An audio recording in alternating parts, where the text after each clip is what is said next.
Alright guys, we are back for another Dokkan battle video. I wanted to get one final video in for LR Rosé. We could just jump in while I'm chit-chatting here. A lot of the older Red Zone fights now I have kind of like retired when it comes to World Tour. I mean, I could always... Rosé being in slot 7 I guess doesn't really matter too much in this initial phase right here. Because remember, the way this beginning fight works right here is that the Metal Cooler Army, they are an infinite HP boss. Funny enough, with how strong so many of the top LRs are, I mean, INT, EZA, LR Goku Black is a good example of this. With how strong so many of these characters are, the fact that this boss is essentially immortal right here, and we cannot kill him, matters greatly. Because it allows many characters to be able to very, like, easily build up. Look at, like, Super Saiyan 3 Goku, Super Saiyan 2 Vegeta. I think that's a good character to mention that, like, sometimes it can be difficult to build them up. Like, I think of them in the, like, Omega fight, right? And it's like, you know, you kind of got to give them 24 keys, so you're getting max super attacks and stuff like that. But then it's very, very common for them to just be, like, terrorizing Omega, that boss, way too fast. In these, like, Dismal Future Red Zone fights, it's probably, like, you probably do just want to go as fast as possible, right? Because of how difficult and challenging they are and stuff like that. But, in kind of, like, the older fights, like, moving slow was better. Well, I mean, I say older, too, but, like, the Omega fight is not exactly an old fight, right? Like, it's only a month earlier than some of these Dismal Future Red Zone fights. So it's pretty much sort of like the same, like time frame, right? Now, I don't think we're going to be getting any new super challenging fights either. Maybe we get something for New Year's that could be challenging, but I would think Anniversary, like if we're going to get like higher level difficulty would be it. Although I do hope that even though the numbers, because like Omega for 7th anniversary, right? I mean, what is the damage that Omega does? Like almost 1.6 million on a super attack, and it's like we haven't like, you know, gone, oh my god, we're like 2 million higher than, like, it's not like we've like exploded past that number that Omega had during the 7th anniversary, but it really does feel like these fights are just so much crazier. Now, one negative, I guess, for LR Rosé, right, which we could see here, is going to be the fact that this guy has got that finishing blow mechanic, and then we can have a fight like this where we're not even able to even get the finishing blow off in this phase, since the Metal Cooler Army here is immortal.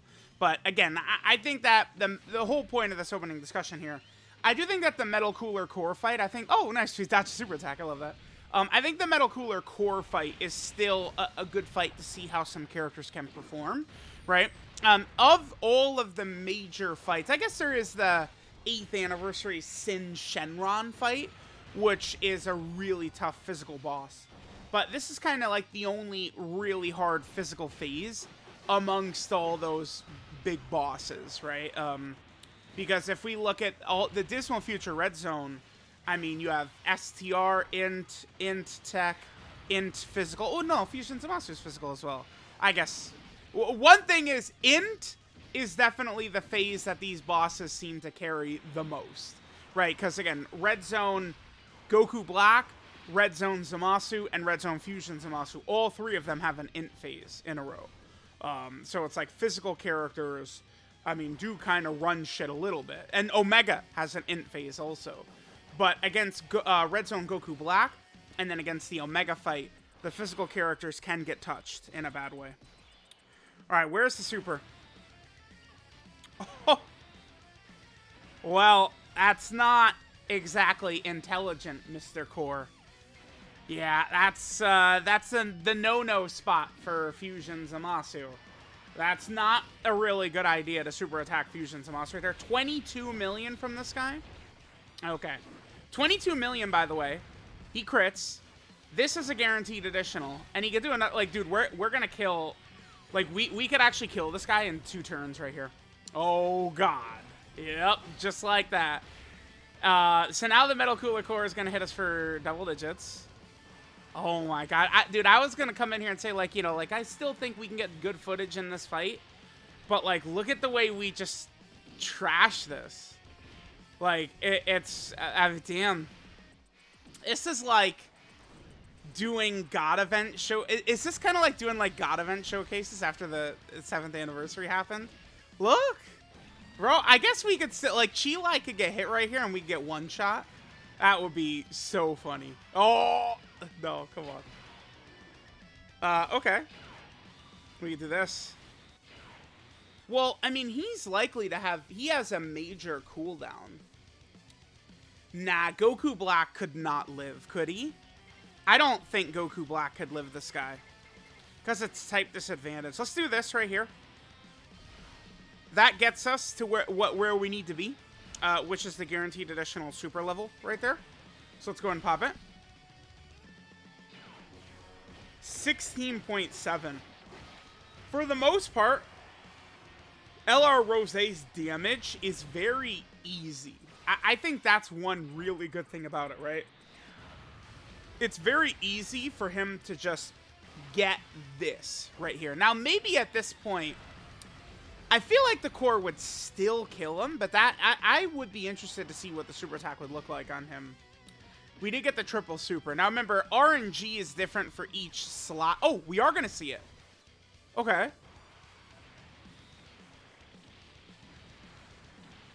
Wow, dude, that was actually kind of like...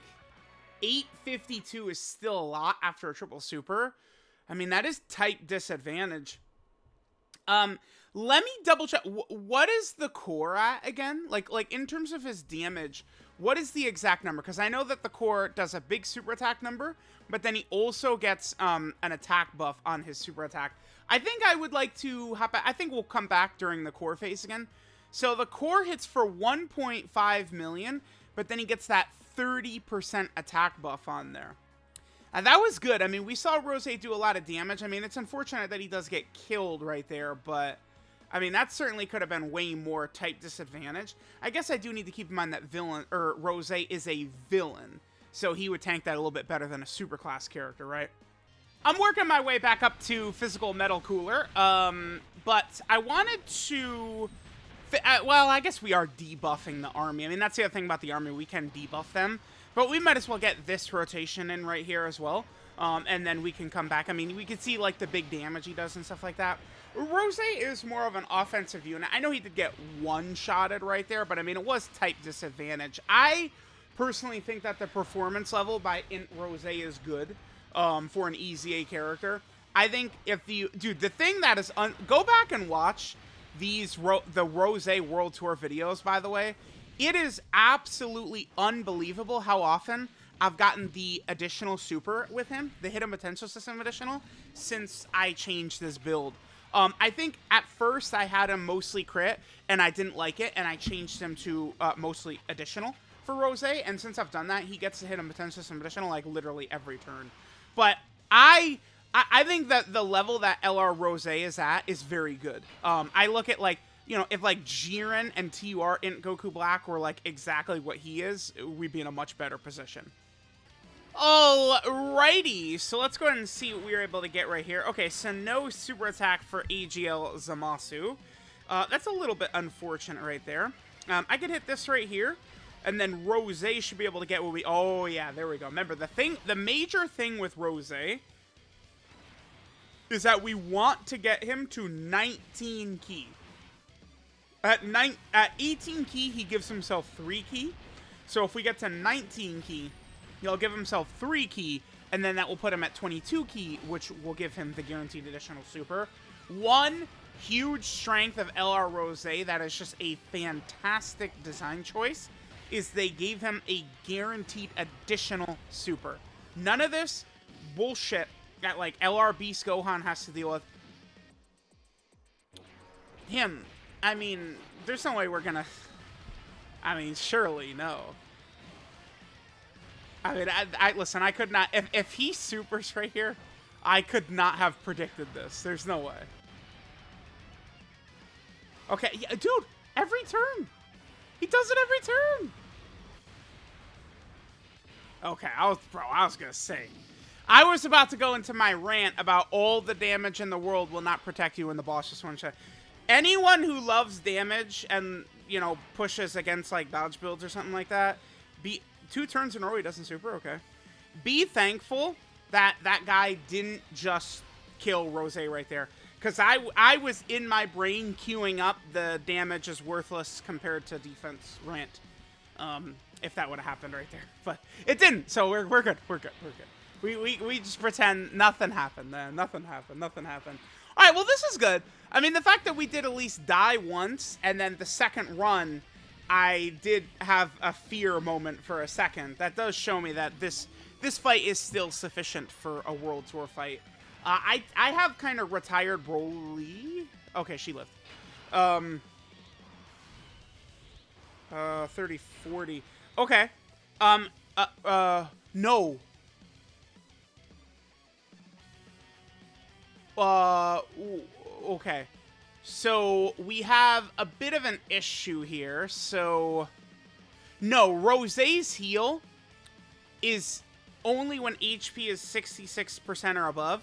So, Golden Frieza does have his damage reduction. That's what I was wondering. Because notice where we are at like 41% HP. Okay, all of a sudden, this is really good.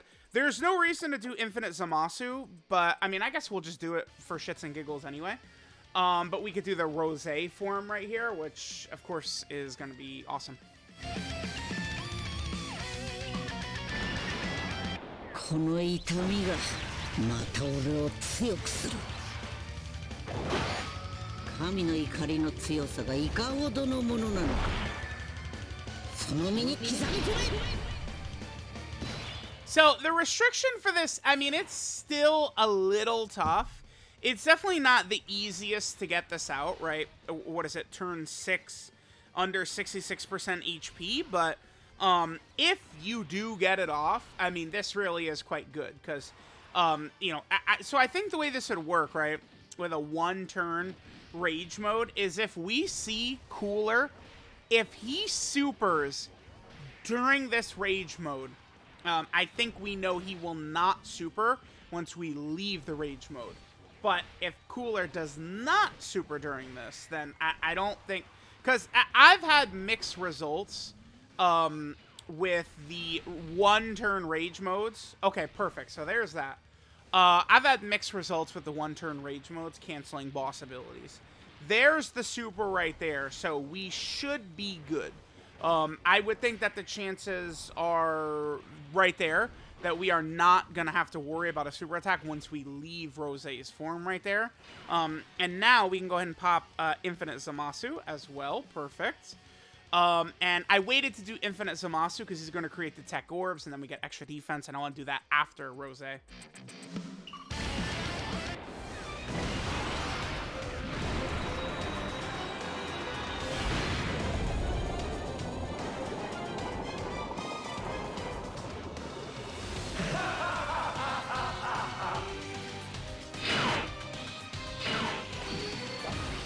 All right, so this will be able to get us a little bit more HP regen, as well as some, well, I guess I could, an alternative strategy I could do here, we're getting a little bit of cord issues, my bad, is I could give all these to Rosé, although I see, I think, a pretty crystal clear path to getting us a bunch of int orbs anyway. No. That's 19, though. So we're fine. Alright, what's our defense? 233 right there. Okay, remember, he does work fairly well with Infinite Zamasu. Infinite Zamasu is actually something I don't get too often. And there's a reason for that. It's because Infinite Zamasu has the same exact condition as Vegito Blue. I've said this to a couple of people, and people have actually been surprised by that. Surprised by the fact that Infinite Zamasu actually has the same condition, right? It does have the same condition, so. Okay. Let's go ahead and we should be able to finish off right here. I guess it depends on if Rosé gives us some crits or not. I mean, if he's not going to give us the crits, you know, whatever. Again, remember, my Rosé is built fully offensive. I did not do, you know, my typical dodge shenanigans or anything with that. I just gave him, you know, the purely offensive abilities. My main reasoning for that is I want to, you know, I can't give the full dodge nastiness to every single character, right? Okay, we should just be able to finish this off. Is there any reason to... Yeah, we'll just do this. Perfect. All of a sudden, dude, we were like a second away from killing this guy on turn 5, like, you know, last run. And then now, all of a sudden, here we are just still dicking around with him on turn 7. I think a lot of the reason with that, though, you know, is just like his attack placement and stuff like that. Fusion Zamasu after... Oh! That's 2 super attack dodges by him in this video, huh? Ain't that lovely? This was a fun video. He's not dead? Nah, he's dead. This was a fun video, man. Awesome, awesome, awesome. Yeah, okay. So I will definitely continue to do the Metal Cooler Core then. I still actually have to do... So I would need to do this fight still for 17 and 18, and then also Jiren as well, and I think I'm going to. That was pretty fun. We got to see some tasty shenanigans right there. But yeah, EZA in LR Goku Black, I think he's a very good EZA. I think Dokkan did a really good job with him, considering the level he's at and the effectiveness he is to help teams out. I do feel pretty comfortable bringing him. He is very sturdy to all normals pretty much, but of course... I mean, super attacks can smoke him.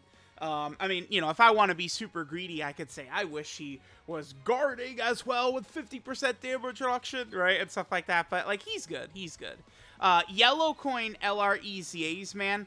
I mean, they very easily could end up shit like LR Kale and Caulifla. So I'll take what we got with LR Rosé. So let me know what you guys think, and I'll catch y'all next time.